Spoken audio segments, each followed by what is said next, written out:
We're here with Alex Bernadotte, founder and CEO of Beyond 12. Alex, thanks for being with us. Thank you for having me. Tell us about Beyond 12. Beyond 12 is a national nonprofit organization. Our mission is to increase the number of low-income students who graduate from U.S. colleges and universities. A lot of students from low-income backgrounds, first generation, are getting into colleges but feel out of place. What happens to students once they get there? Are they succeeding? Are they graduating? And are they earning degrees that allow them to break the cycle of poverty from which many of them come? We collect lots of data about how kids are doing in college and when they enter the workforce.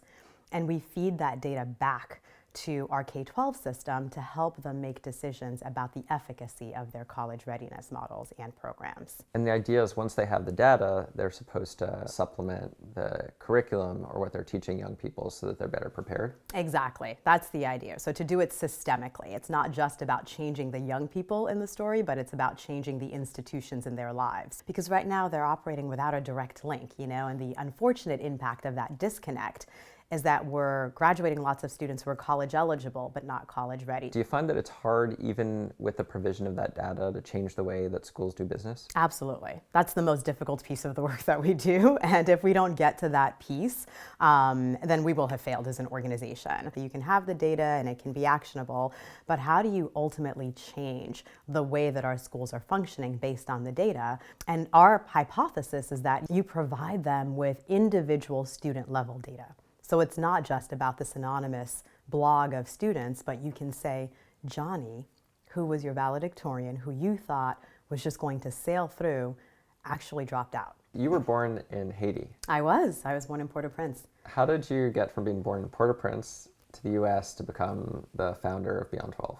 Oh wow, how much time do we have? It's a pretty long story. My parents were visionaries, and they left Haiti in search of better opportunities for themselves and for me, their firstborn. Even though neither of them had been to college, they understood that an education and ultimately a college degree was the path to success for me and for my family. So I studied really hard and applied myself to college. And when those college acceptance letters started coming in, we treated the moment almost as if we had won the lottery. We thought, okay, we've made it. This is it. This is what the dream was about. And who was the winner who got you? Dartmouth got me. Okay. Dartmouth got Hanover, me. New Hampshire? Hanover, New Hampshire, in the cold. A young girl from Haiti, was in Hanover, New Hampshire. And this is where the story gets interesting. So we assumed that the most difficult part of the journey was behind me. It was about getting in. So I traveled to Hanover, what I like to call my caravan that was 10 cars deep, my mom, my dad, my grandmother, younger sister, cousins, aunts, and uncles.